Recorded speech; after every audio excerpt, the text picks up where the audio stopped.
Carta aos Hebreus, capítulo de número 5.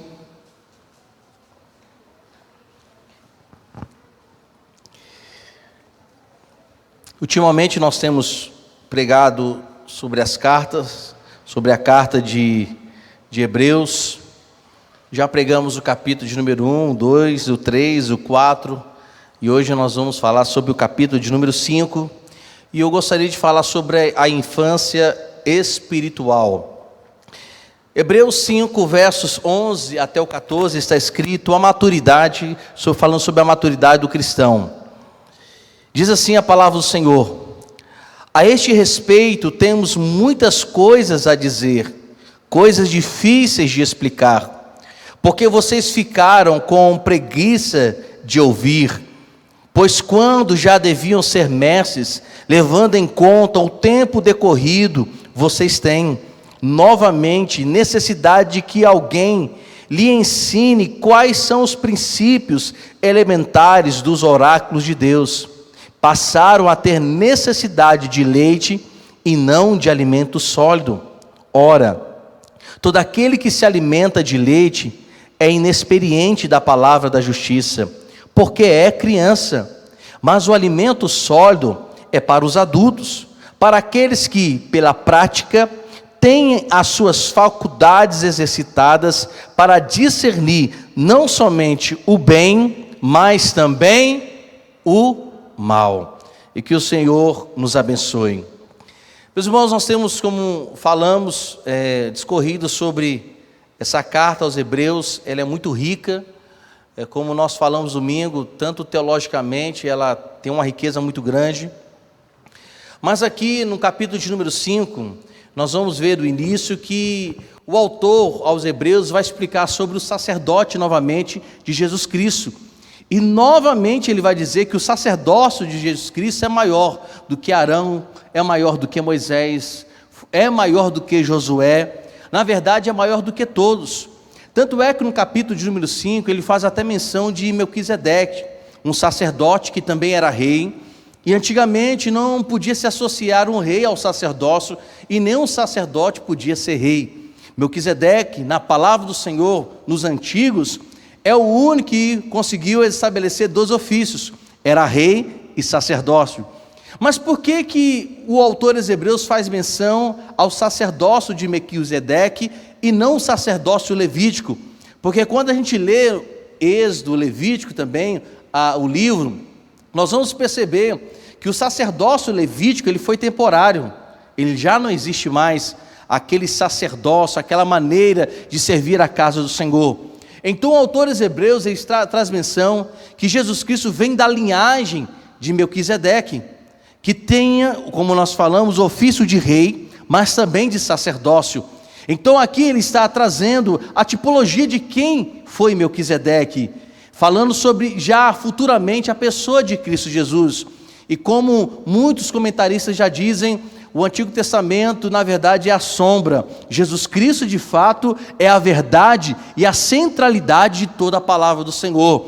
Então por isso que quando chega no capítulo de número 5, falando sobre a questão do Melquisedeque, que é muito pouco citado na palavra do Senhor, alguns hebreus, ou melhor dizendo, alguns judeus, estavam um pouco assim, meus irmãos, amedrontados devido à perseguição e queriam voltar às práticas judaizantes.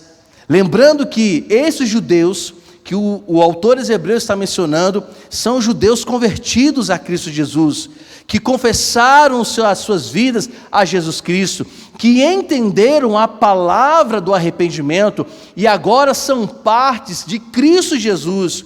E devido a algumas situações, eles queriam voltar, largar tudo, voltar para a sombra e não ficar com o verdadeiro, que é justamente Jesus Cristo. Então o capítulo 5 começa assim, falando sobre isso, sobre o sumo sacerdote chamado Jesus Cristo, que é um sacerdócio eterno.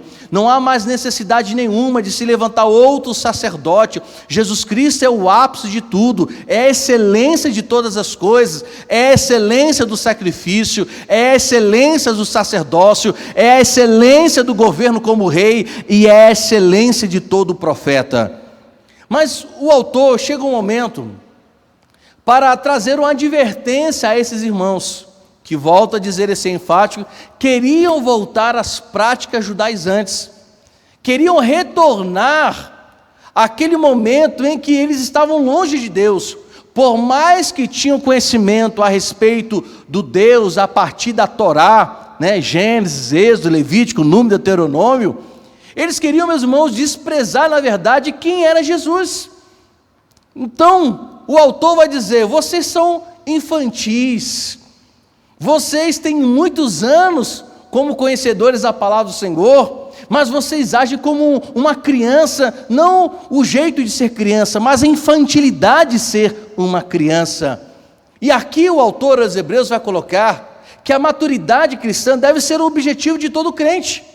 Não é assim, meus irmãos? Não é assim que nós buscamos maturidade espiritual? Sermos crentes ao ponto de entendermos perfeitamente o que a palavra de Deus nos fala, entendermos diante da maturidade espiritual, saber discernir o que é certo e o que é errado. Eu estava um dia vendo até mesmo uma pregação do pastor Hernandes Dias Lopes, quando ele chega a mencionar esse texto de Hebreus, ele fala que há muitos irmãos que estão como criança, colocando na boca qualquer coisa. Criança é assim, quando é bebezinho, tudo põe na mão, e tudo a mão põe na boca. Se pega um biscoito no chão, ele não sabe se é sujo ou se está limpo, mas vai lá e pega. E ele compara isso aos cristãos nos dias de hoje. Não sabem discernir o que é heresia, não sabem discernir o que é seita, e muito menos sabem discernir o que é Bíblia, o que não é. Tem muitos cristãos que até falam o seguinte: como está escrito na palavra do Senhor, faça a tua parte e eu te ajudarei. Isso é versículo bíblico, irmãos? Jesus disse: eu venci o mundo, ainda acrescenta o versículo, e tu também vencerás. Não está escrito isso na Bíblia. Então o autor está dizendo que o crente precisa ter maturidade cristã. O crente, principalmente aqueles que já estão há 5, eu não sei qual a idade de crentes que vocês têm, mas eu acredito aqui que boa parte aqui tem acima de 5 anos de convertido, ou estou enganado? Então, qual é a nossa ideia? O que nós pensamos? Bem, se eu sou recém-convertido, eu vou tomar leitinho. A palavra que será dirigida, o ensino que será dirigido a mim, é um ensino mais moderado. São aqueles princípios que o Hebreus coloca, os rudimentos, o leitinho, o que falar sobre o que é arrependimento, o que é salvação, o que é criação. São coisas que nós aprendemos e estamos sempre aprendendo. Mas existem alguns cristãos que não saíram da sua infância espiritual, continuam sendo os mesmos de quando entraram na igreja, aprenderam um pouco da palavra do Senhor e não crescem em nada. Então o autor está dizendo aqui a necessidade do cristão, a partir do momento que ele confessa Jesus, ele tem esse crescimento progressivo.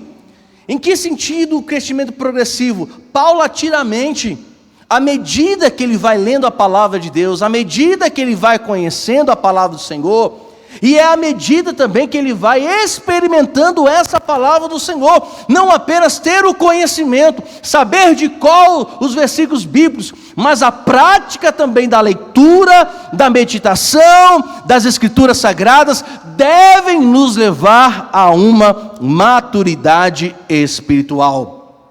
E nós vamos perceber que isso é um exercício. Isso é um exercício, assim como o nosso corpo, meus irmãos, necessita, para ser saudável, de exercício. Precisamos caminhar, precisamos saber o que comemos, que hora que vamos comer, qual o alimento que nos faz mal, é assim que a gente procura saber se somos alérgicos a isso ou aquilo. O exercício de jogar, de praticar um esporte, isso tudo nos ajuda a ter uma saúde física. Espiritualmente falando, o autor dos Hebreus vai nos mostrar que o exercício da prática da vida espiritual, do conhecimento, nos faz crescer ao ponto, meus irmãos, de fato, não sermos abalados por nada. Porque hoje em dia, o que mais tem acontecido e o que mais tem prevalecido nos dias de hoje é crentes se alimentando, perdão a expressão, de porcarias, se alimentando com aquilo que Deus não disse, acreditando em palavras que Deus nunca falou, tentando interpretar as Escrituras Sagradas do seu próprio modo, e não consultam o Espírito Santo de Deus, que é o autor e inspirador da santa, poderosa Escritura, que nos traz vida, como nós mencionamos, o último verso de domingo à noite, capítulo de número 4, que nós lemos, verso de número 12, a palavra de Deus é viva e eficaz. Então, se a palavra de Deus é viva e eficaz, também precisamos entrar nesse movimento da palavra, sermos vivos e eficazes na nossa conduta como cristãos. Mas o autor aos Hebreus aqui, meus irmãos, ele vai apresentar diante de nós algumas razões porque devemos sair da infância espiritual. E vamos lá encontrar as razões. Verso de número 11, a parte A desse capítulo. Capítulo 5, verso de número 11, a parte A. Ele diz: a esse respeito, temos muitas coisas a dizer, coisas difíceis de explicar. Meus amados, sem o Espírito Santo para nos explicar a palavra, a própria palavra do Senhor, é difícil de nós entendermos. Existem algumas coisas na leitura da palavra do Senhor que eu vim entender muitos anos depois, que quando eu comecei a ler e a praticar. Existem algumas coisas nas Escrituras Sagradas que parecem, meus irmãos, serem difíceis de serem decifradas, de serem interpretadas. E o autor aos Hebreus está dizendo: eu sei que para vocês, alguns não estão entendendo o que é de fato, porque Jesus Cristo veio dessa raiz, o sacerdócio de Melquisedeque, sendo que foi pouco citado. Eu sei que por vocês, alguns de vocês não estão entendendo, não conseguem discernir, se aprofundar nas Escrituras, porque ele está dizendo que o entendimento deles é raso, tem muita informação, mas pouco de fato conhecimento experimental. E ele está dizendo que não é fácil. Meus amados, existem situações no âmbito da nossa fé cristã que são difíceis de nós entendermos. Há momentos que a gente lê a palavra e a gente fica pensando: meu Deus, o que o Senhor quer dizer com isso? Quantas e quantas vezes, meus irmãos, eu preparando a palavra do Senhor ali, eu rogando: Senhor, Espírito Santo de Deus, me dá um clarão aqui na mente. E você tem 66 livros da palavra do Senhor para trazer mensagens poderosas, mas existem momentos que a nossa mente bloqueia. Eu não sei se os irmãos já tiveram essa experiência. Eu já tive várias vezes essa experiência. E não foi uma só vez não, várias vezes. Nós lemos e parece que a nossa mente está bloqueada. E a palavra do Senhor, a gente não vai conseguir digeri-la de um dia para o outro. Ela precisa ser de forma constante. Olha só o que Deus fala a Josué no primeiro capítulo. Josué, você precisa meditar na palavra. Você precisa comer a palavra. Você precisa degustar a palavra. Porque é a partir dela que você será fortalecido. Então, para conhecer a palavra, não é de um dia para o outro. E eu quero aqui, meus irmãos, volto a dizer, não quero desmerecer a leitura anual da Bíblia toda, não quero desmerecer. É importante que a gente leia a palavra do Senhor toda, mas o grande problema nosso é que queremos com pressa ler toda a Santa Escritura, mas quando a gente acaba de ler o último verso do último capítulo, do último livro da palavra do Senhor, muitas vezes esquecemos o que temos lido. Porque queremos apenas, como um desencargo de consciência, ler a Bíblia para dizer que lemos. Mas a Bíblia não é apenas uma questão de ler, é questão de prática, de viver, de entender que a palavra do Senhor, ela precisa ser obedecida, não apenas conhecida, mas trazida para o exercício da nossa vida cotidiana. Então o autor está dizendo, não é fácil compreender a palavra. Muitas vezes não é fácil. Mas para que possamos entendê-las, meus irmãos, precisamos do Espírito Santo. Precisamos dele para que ele nos ajude. E ele diz, a segunda razão, como nós podemos sair dessa infância. Primeiro, é entendermos que muitas vezes nós não vamos compreender a palavra. Por isso a gente não deve inventar o que ela quer nos dizer.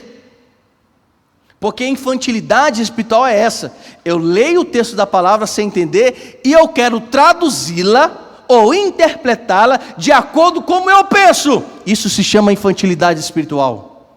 Porque ninguém pode traduzir ou interpretar a palavra do Senhor se o Espírito Santo não iluminar a mente. É o Espírito Santo que nos traz entendimento da palavra. E quando nós entendemos a palavra e obedecemos a palavra, nós vamos entender o poder da palavra na nossa vida todos os dias. Você já pode pensar, meus irmãos, quantas pessoas nós temos na casa do Senhor que estão há anos na igreja, mas se você fizer algumas perguntas básicas, ela é bem capaz de tutibiar. Eu lembro que um irmão, isso há muito tempo atrás, ele não está mais aqui conosco, ele não gostava, ele vinha para o culto do domingo de manhã, mas não participava da escola bíblica, porque ele dizia que já sabia de tudo. O irmão sabia de tanta coisa, meus amados, que ele se perdeu muitas vezes na própria palavra de Deus. E o autor de Hebreus está falando justamente, olha, a gente tem que se esforçar para aprender. Em muitas coisas nós não vamos entender, mas precisamos nos esforçar. E isso não acontece apenas conosco não, aconteceu também com os discípulos.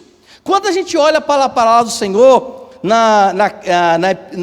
no Evangelho de João, no capítulo de número 16, quando Jesus Cristo estava com os discípulos, falando sobre a vinda, que Ele enviaria o Consolador. E num certo momento, se não fala melhor, no versículo 12, Jesus Cristo dá uma pausa, falando sobre o Espírito Santo, e diz para os seus discípulos, olha, eu quero dizer muitas coisas para vocês, mas eu não vou dizer, porque vocês não vão suportar o que eu tenho a dizer. Então, é como Jesus dissesse assim, deixa eu dar uma pausa aqui, tem muita coisa, se eu falar, vocês não conseguirão suportar. Por que não conseguirão suportar? Porque espiritualmente falando, eles não tinham condições de entender. E isso é verdade. Quando a gente olha para o apóstolo Paulo, 2 Coríntios, capítulo de número 12, quando ele fala que foi arrebatado ao terceiro céu, ele diz, eu não vou dizer o que eu vi, porque senão vocês vão me chamar de louco. Porque as coisas celestiais, muitas vezes, meus irmãos, e elas são, na verdade, maravilhosas demais para homens pecadores como nós. Se não for o Espírito Santo nos ajudando a entender a palavra do Senhor, nós seremos um autor de uma nova heresia ou de uma nova seita. E é por isso que nós não devemos inventar nada a respeito da palavra. Precisamos pedir ao Espírito Santo que nos ajude a iluminar na interpretação da palavra. Mas na parte B ele vai dizer, como sair da infância espiritual? Primeiro, entendendo que tem muitas coisas que nós não compreendemos, mas é necessário permanecermos firmes na palavra. E nessa firmeza devemos praticar a palavra. Mas aí ele também fala que muitos são infantis espiritualmente falando, porque tem preguiça também de conhecer e entender a palavra do Senhor. Já é outro problema aqui. Olha só o que diz o verso de número 11, a parte B do capítulo de número 5 de Hebreus.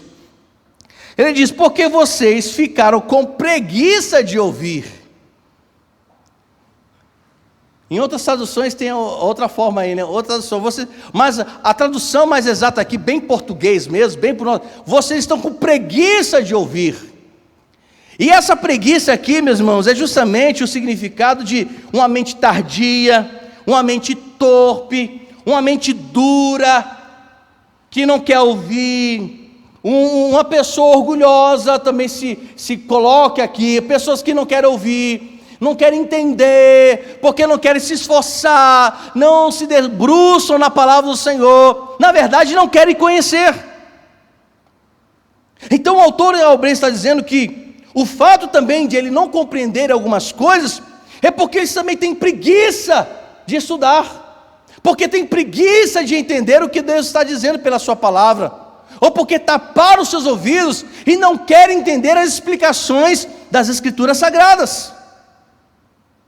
E quantos crentes, meus irmãos, não querem de fato crescer, não querem parar para ouvir, não querem parar, é como você vai aconselhar alguém, a pessoa está passando por problemas, e ela não consegue resolver nada, e você chega para aconselhar e fala: não, eu sei, pastor, mas se sabe, por que não faz direito? Não é assim que a gente olha? Eu sei, pastor, eu sei. Não, minha irmã, eu sei de tudo isso aí. Se sabe, por que não resolveu ainda? É essa forma que Jesus Cristo também disse aos discípulos, quando em Mateus capítulo 13, está falando sobre parábolas. Aí os discípulos perguntam: Senhor, por que tu falas com parábolas? Aí Jesus responde lá na frente: sabe por que eu falo com parábolas? Porque esse pessoal, aí outro, mesmo sentido, tem preguiça para entender o que eu estou dizendo, não se esforçam para entender o que eu estou falando, não querem entender. Ele vai dizer que essas pessoas estão um povo endurecido, eles não querem ouvir, os seus olhos estão fechados, eles não querem de fato entender o que o coração está dizendo, e muito menos se convertem. São pessoas de dura serviço. E quando, meus irmãos, nós não queremos nos esforçar também para compreender a palavra, nos falta maturidade espiritual, estamos na infância espiritual. E todo orgulhoso, soberbo, é infantil espiritualmente falando. Porque quando a pessoa é madura espiritualmente, quando ela erra, qual a primeira coisa que ela faz? Pede perdão. Uma pessoa, quando é madura espiritualmente, quando percebe algo que não é bom, o que ela faz? Ela retém. Ela retém não, ela afasta aquilo. Quando a gente ouve uma besteira, meus irmãos, muitas vezes pregada, a gente não bate palma para besteira não, a gente fala misericórdia. Mas como é que está o mundo hoje? Um camarada lá na internet fala qualquer besteira, o povo está aplaudindo: eita, que coisa linda. Aí você vai ver o que está escrito na palavra, é totalmente contrário. O autor da Bíblia está falando: não crescem porque tem preguiça de pensar, não crescem porque o coração, eles se queixam, eles têm na verdade o coração infantil, estão longe da maturidade. E qual é a consequência de ter uma vida na infância espiritual? Não estou dizendo que o início é ruim, eu estou falando que permanecer na infância espiritual é ruim, porque todos num dia nós somos infantis espiritualmente, não é verdade? Quando aconteceu o movimento, meus irmãos, de avivamento em nossa denominação, em 1967, muitas coisas foram exageradas, por não ter o quê? Maturidade naquele movimento de Deus. Não é que o movimento do Espírito Santo foi ruim, foi maravilhoso, não gerou o coração vivacidade, não gerou no coração fortaleza, mas pelo fato de muitos terem desconhecido o mover do Espírito Santo, exageraram. Assim como temos muito nos dias de hoje, achando que ficar rodando, já vi pastores e até mesmo da igreja subir em cima de bancos, e um banco como um ato profético. Isso é infantilidade espiritual, porque essas coisas não edificam. O que edifica é a palavra do Senhor, o que edifica é o que está escrito na palavra, não são coisas extras bíblicas. E ele está dizendo: a infantilidade espiritual, infelizmente, tem em muitos corações.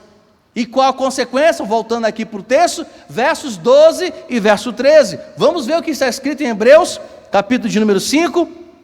Olha a consequência. Verso 12. Pois, quando já deviam ser mestres, levando em conta o tempo decorrido, vocês têm novamente necessidade de alguém que lhes ensine quais são os princípios elementares dos oráculos de Deus. Passaram a ter necessidade de leite e não de alimento sólido. Ora, todo aquele que se alimenta de leite é inexperiente na palavra da justiça, porque é criança. Qual é a consequência de ser um infanto espiritual, ou ter infância espiritual? É voltar muitas vezes para as práticas que Deus nos livrou. O que estava acontecendo aqui com os judeus convertidos? Por meio de alguma coisa, como nós falamos inicialmente. Eles queriam voltar para práticas judaizantes que não salvavam, que não eram eternas. Qual uma prática, por exemplo? A prática do sacrifício. Jesus Cristo não morreu na cruz, meus irmãos? Não foi suficiente a morte de Jesus Cristo na cruz? Precisa-se ter outra morte de Jesus Cristo? Precisa-se ter outra coisa para que nós pudéssemos ser salvos hoje? Não! A morte de Jesus Cristo foi única e suficiente. Jesus Cristo não precisa morrer de novo. Uma só morte dele é o suficiente e foi eficaz. Mas o que eles queriam fazer? Vamos voltar a pegar os bodes, sacrificar e levar para o altar.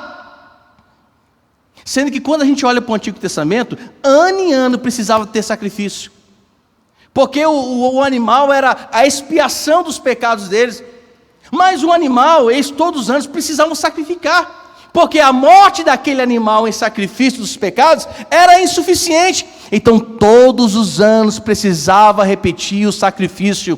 Mas quando Jesus Cristo veio, o sacrifício vivo, o sacrifício, meus irmãos, único, poderoso, ele uma única só vez morreu e foi suficiente para que hoje e gerações futuras, para que os nossos filhos, bisnetos, tataranetos recebessem também a salvação, única só morte eficiente e eficaz de Jesus Cristo.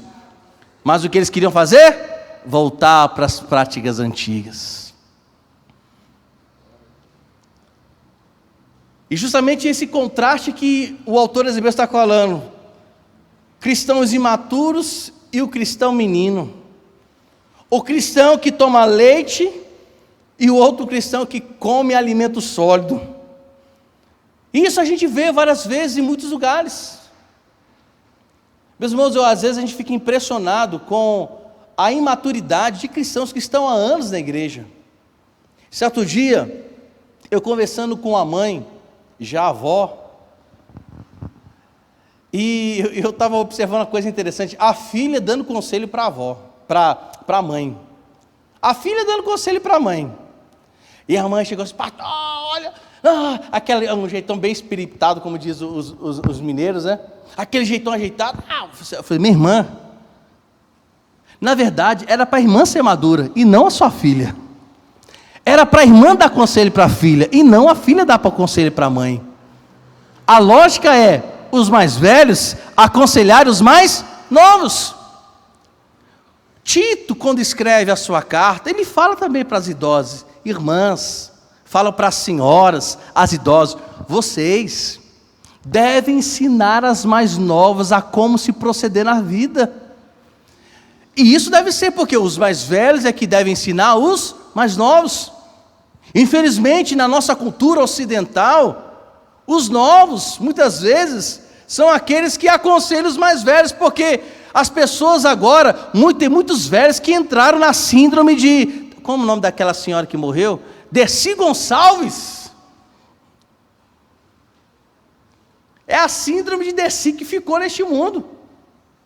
Em vez de serem exemplos, estão sendo pior do que as mais novas. Então a ideia do autor aos Hebreus é dizer que, como vocês, que viveram a experiência, estão há anos conhecendo a palavra de Deus, querem voltar para uma prática que agora, a partir de Jesus Cristo, não é mais válido. Infância espiritual. Pedro também disse isso, meus irmãos, em sua carta. Em 1 Pedro, capítulo 2, verso 2, fala que, como crianças recém-nascidas, desejam o genuíno leite espiritual, para que por ele lhe seja dado crescimento para a salvação. Ele está dizendo, é necessário que o alimento, para quem chega agora, seja aquele alimento de leite. Mas depois da carta você vai observar que Pedro fala: olha, mas vós, que estáis como cristãos experimentados, vocês precisam de alimentar na palavra. Paulo também citou isso em 1 Coríntios capítulo 2, quando ele fala: no entanto, nós transmitimos sabedoria entre os que são maduros, não porém a sabedoria deste mundo, nem dos poderosos dessa época que são reduzidos a nada. Paulo aqui está fazendo menção que a sabedoria do mundo, em relação àqueles que receberam a sabedoria de Deus, são sabedoria que eles recebem divinas, uma sabedoria equilibrada, uma sabedoria adulta, uma sabedoria substancial, E se a gente olhar bem, Paulo está dizendo que a sabedoria do mundo é sabedoria de leite. Não pode gerar para um adulto alimento sólido. A sabedoria do mundo, meus irmãos, é sabedoria de leite. É para criancinha. Mas para quem é de Deus, precisamos de ter sabedoria do alto, que é sabedoria da sólida, constante, que mata a fome, que nos ajuda a resolver. É essa sabedoria que Paulo está dizendo. Paulo também mencionando isso a carta aos Efésios, capítulo 4, verso 13, que ele diz: até que todos cheguemos à unidade da fé e do pleno conhecimento do Filho de Deus, ao estado de pessoa madura. Em outras traduções, perfeita, que é a ideia de maduro, à medida da estatura da plenitude de Cristo. A Bíblia nos fala que Jesus crescia em graça, em estatura, ele crescia em estatura, graça, conhecimento diante de Deus e dos homens. Jesus também passou por um período como homem, nessa época de crescimento, mas ele cresceu. Como homem buscou crescer, e nós também precisamos crescer, meus irmãos. Uma igreja centenária, 102 anos, e pasmem, há muitos cristãos que há muitos anos ainda são mais infantis do que muitos que estão chegando agora. Precisamos ter espiritualidade madura, e quando nós falamos sobre ser espiritual maduro, queremos falar sobre equilíbrio. E olha que Hebreus fala sobre os mestres aí, pessoas entendidas, conhecedoras, não eram qualquer pessoas, eram pessoas que já tinham o conhecimento da palavra, mas mesmo assim, preferiram voltar à era antiga. Então o autor, meus irmãos, em relação a isso, ele está falando sobre essas questões, que nós não devemos ser aquelas crianças lactantes, nécias, mas precisamos amadurecer, ter alimento forte. Carecemos de ter um alimento que de fato mata a nossa fome. Precisamos crescer espiritualmente. Jonathan Edwards, pastor congregacional, ele, certo sermão, ele prega sobre Hebreus 5,12, ele diz: a importância e vantagem de um conhecimento completo da verdade divina. Ele absorve a repreensão na passagem para incluir todos os leitores. Ele está falando que quando nós damos a importância ao conhecimento completo da verdade divina, nós aceitamos a repreensão, nós aceitamos o crescimento doutrinário. Mas esse crescimento doutrinário não é apenas o conhecimento, mas ele é experimental, ele fala.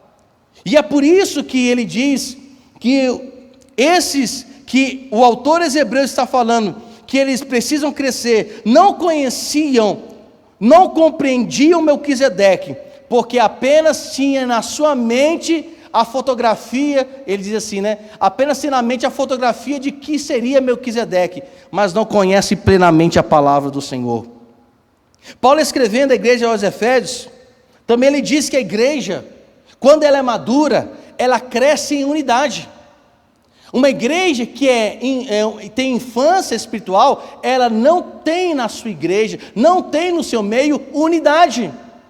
Quando a igreja é madura espiritualmente, sabemos tratar outras pessoas.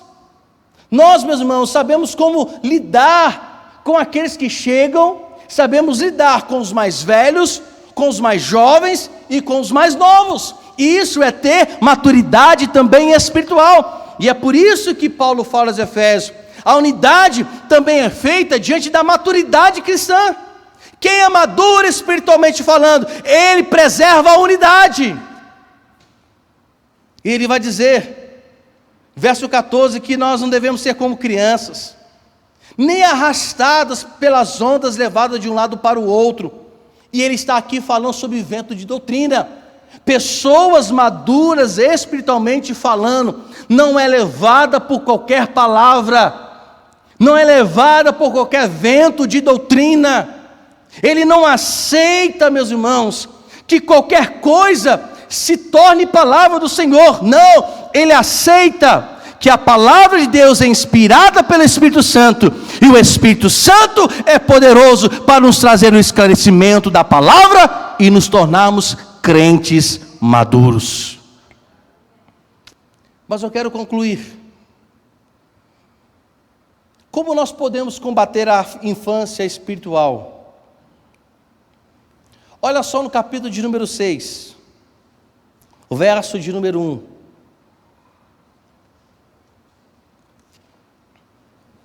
Por isso, deixando os princípios elementares da doutrina de Cristo, avancemos para o que é perfeito, não lançando de novo a base do arrependimento de obras mortas e da fé em Deus, o ensino de batismos e da imposição de mãos, da ressurreição dos mortos e do juízo eterno. Isso faremos, se Deus o permitir. Ele diz que, como assim devemos deixar os princípios elementares?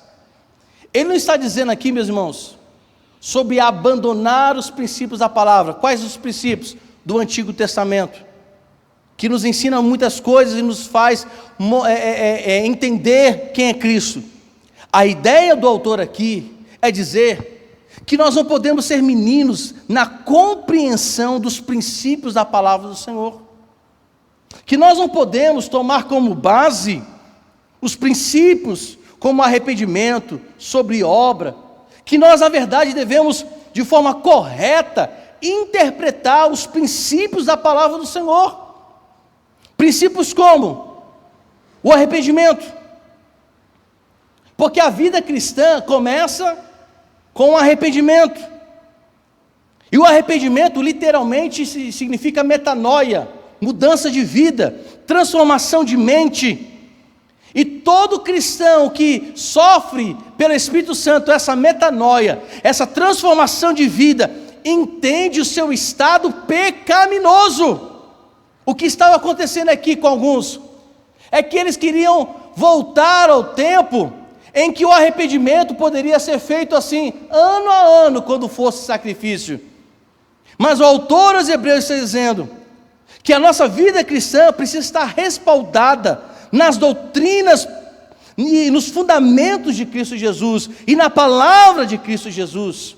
E é por isso que ele coloca sobre a questão do arrependimento. Arrependimento é obra que nos conduzem à vida. Arrependimento é mortificar a nossa carne. Arrependimento é não mais agir como imoral, como egoísta, como uma pessoa ímpia, uma pessoa desafeiçoada. Arrependimento, meus irmãos, ela nos tira da sujeira da morte. O arrependimento nos faz entender a importância de sermos limpos da mancha do pecado. O arrependimento, ele nos faz entender a importância de ter o caráter cristão.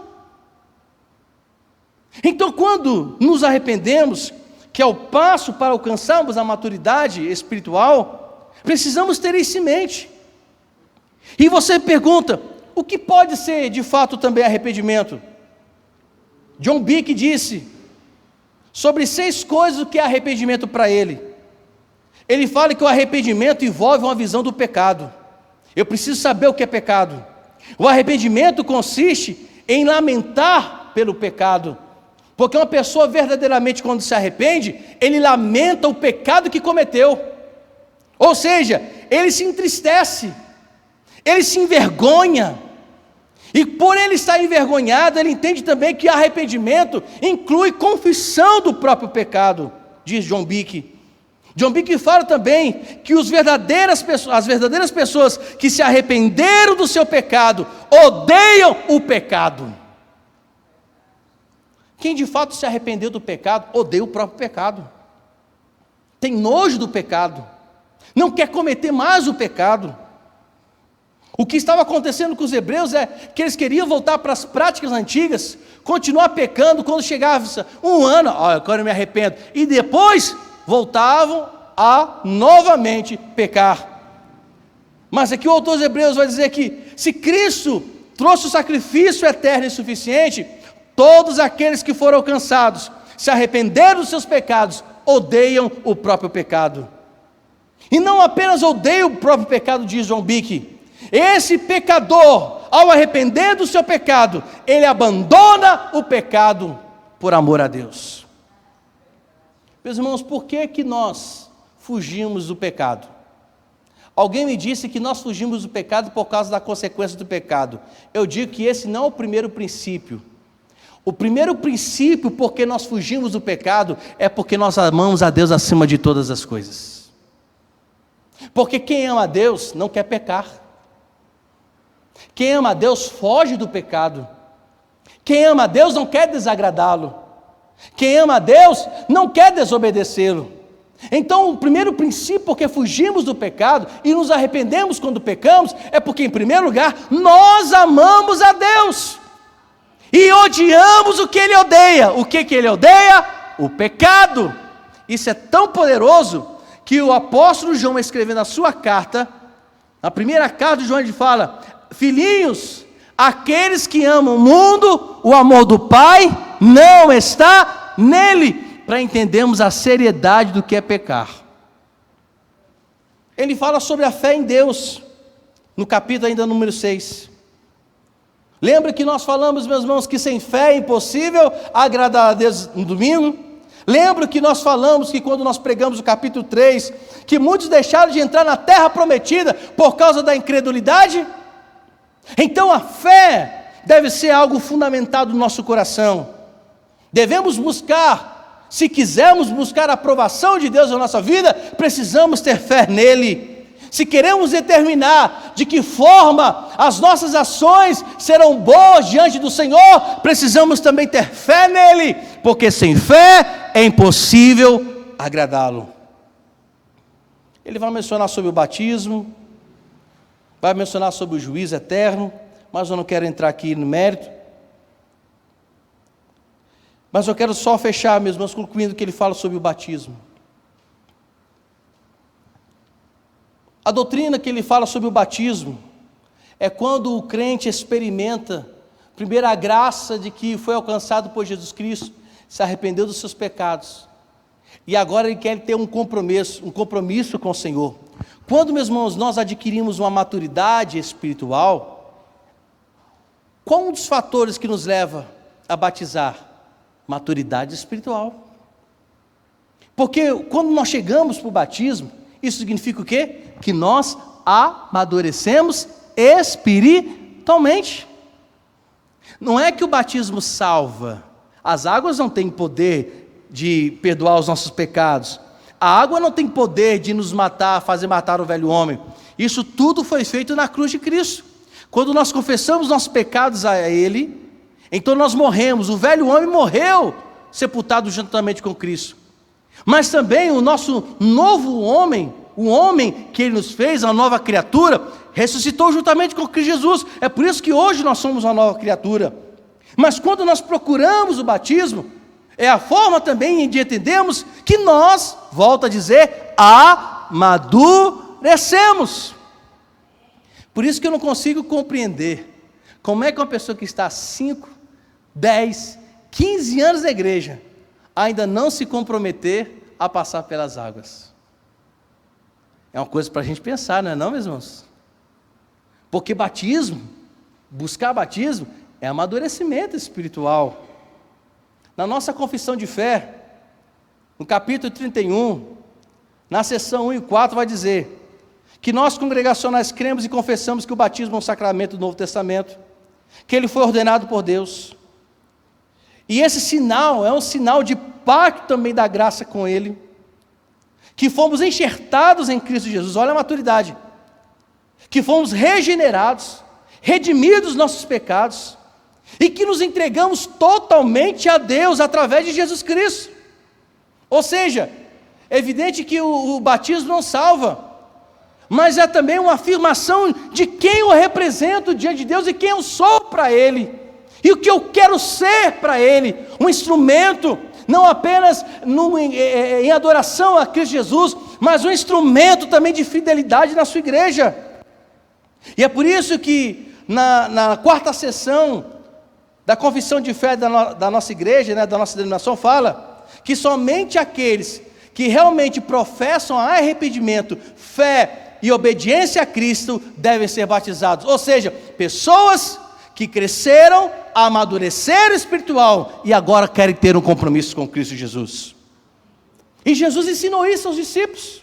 Mateus 28, antes de ir assunto aos céus, Jesus Cristo reúne os seus discípulos e ele entende que haveriam de muito crescer, mas ele diz aos seus discípulos: vocês, meus discípulos, vocês vão fazer outros discípulos, vocês vão pregar a palavra de Deus e fazer outros discípulos em todas as ações, e vocês vão batizá-las, e não vão batizá-las de qualquer jeito, vocês vão batizar em nome da Trindade, em nome do Pai, e do Filho, e do Espírito Santo. Interessante, meus irmãos, que 100 anos depois de Cristo, a igreja, ela costumava batizar 3 vezes a mesma pessoa, né? O nosso caso é a aspersão, né?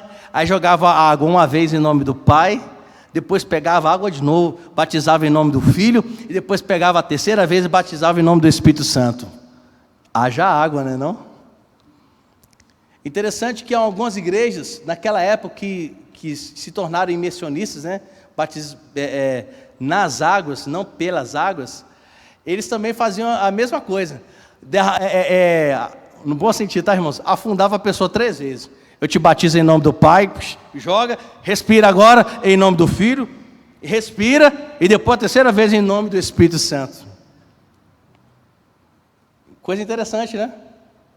Isso era muito comum nos tempos antigos. Era assim que era, de tanta importância que eles davam o batismo. Então, volto a dizer, Hebreus está dizendo que o batismo é algo de gente madura espiritual. E por fim, meus irmãos, para combater a infantilidade, e ao chegarmos a esse ponto, aí nós vamos ver o último verso de número 14 do capítulo 5 de Hebreus. Mas o alimento sólido é para os adultos, para aqueles que pela prática têm as suas faculdades exercitadas, para discernir não somente o bem, mas também o mal. Quando eu cresço espiritualmente falando, eu consigo discernir, consigo saber o que é certo e o que é errado. A criança literalmente falando, ela não sabe, um bebezinho não sabe o que é certo e o que é errado. É por isso que nós também não batizamos crianças, nós não temos a prática do pedobatismo. A criança precisa entender o que é arrependimento, o que é salvação, o que é pecado. Então o autor dos Hebreus fala que quando nós entendemos a palavra, quando nós crescemos a palavra, nós somos agora pessoas que comemos alimento sólido, mais profundo, são alimentos mais substanciais, conseguimos discernir as coisas espirituais, sabemos o que é certo, o que é errado. Volto a dizer, como nós dizemos inicialmente, a gente sabe o que é heresia, o que é seita, o que é má teologia, o que é coisa fora da doutrina. A gente sabe distinguir o que é uma igreja genuinamente evangélica e uma igreja que não é, meus irmãos. A gente sabe ouvir, até mesmo besteira, mas sabemos reter o que é bom e afastar o que é mal. Mas hoje o que acontece? As pessoas engolem qualquer coisa, porque lhes falta maturidade espiritual. Então, quando nós estamos maduros espiritualmente, estamos fundamentados, enraizados à palavra do Senhor.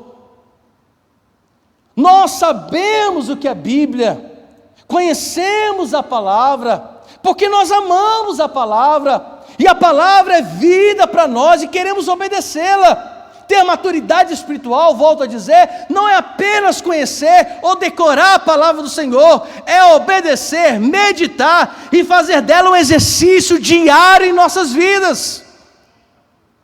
Quando nós somos maduros espiritualmente falando, não sai qualquer palavra da nossa boca, meus irmãos. Não sai besteira da nossa boca, não. A gente sabe tratar, sabe como conversar, sabe como sair e entrar.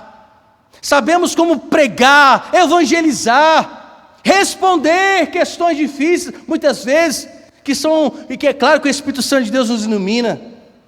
Então o resultado disso, desse amadurecimento espiritual, é deixarmos de ser infantis, nos tornamos adultos, crescemos, e nos tornamos instrumento para outras pessoas.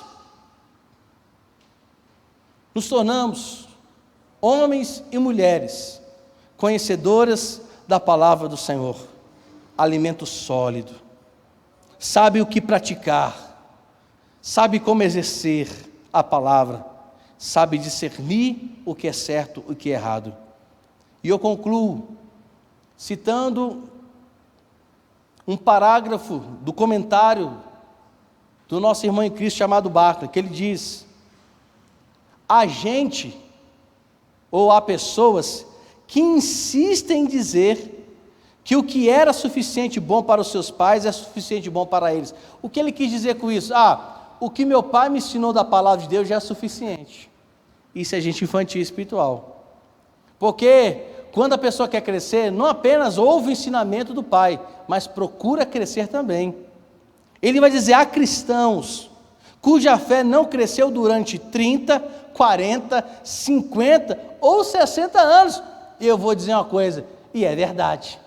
Tem gente que está com 30, 40, 50 anos de igreja, mas não cresceu um milésimo na sua vida espiritual. Continua do mesmo jeito. E acha que o conhecimento que tem é suficiente. Não precisa mais ouvir. Meus irmãos, isso também é soberba, é orgulho. E está pronto, maduro para cair, por causa da soberba. Ele vai continuar dizendo: há cristãos que deliberadamente se negaram a tratar de compreender os progressos que têm feito as ciências bíblicas e teológicas. O que ele quer dizer assim? Ele não se aprofunda nas Escrituras, ele não quer saber mais nada.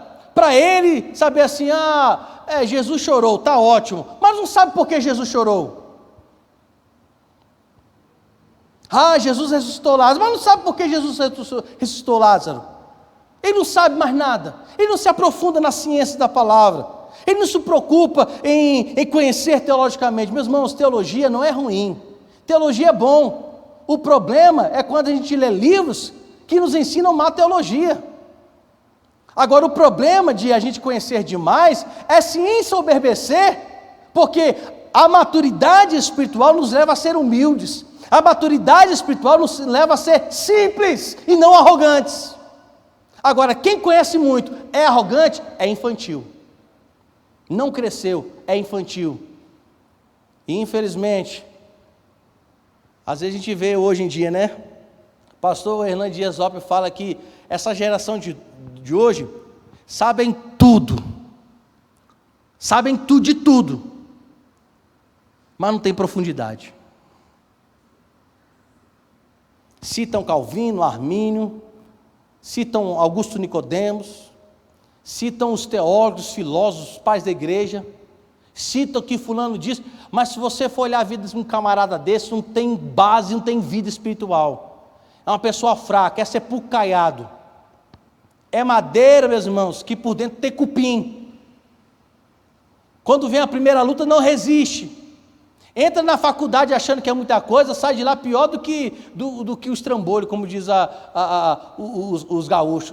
Que é um estrambolho, meu irmão? É como se fosse aquele boneco, sabe, que fica no milharal, fica lá no milharal, é que dali, é só aparência.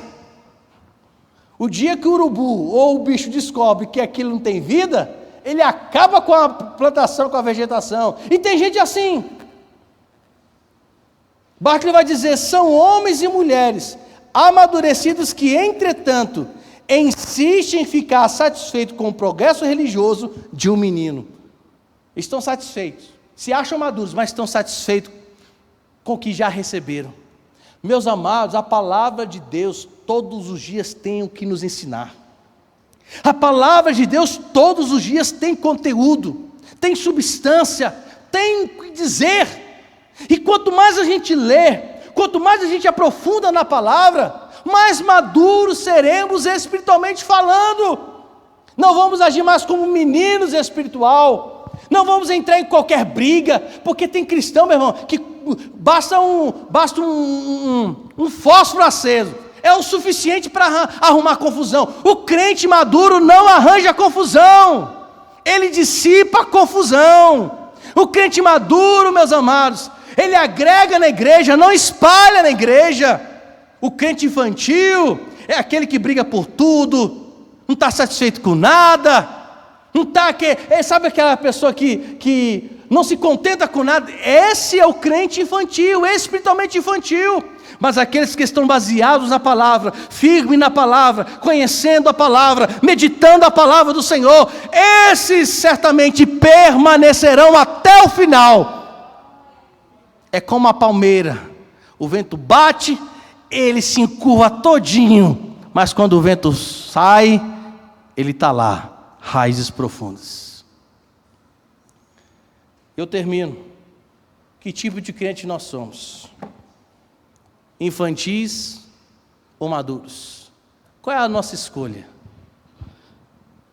O autor Hebreus coloca muito bem, ele nos exorta a isso, a não sermos infantis espiritualmente falando, mas ele nos exorta a sermos maduros espiritualmente. E a maturidade, meus irmãos, é um caminho. Ninguém cresce de um dia para a noite. É um caminhar, é um passo na frente do outro, é um passo na frente do outro. É devagar, nem rápido. Sejamos crentes maduros e não infantis espiritualmente falando. Que o Senhor nos ajude, meus amados, e que possamos permanecer na sua palavra.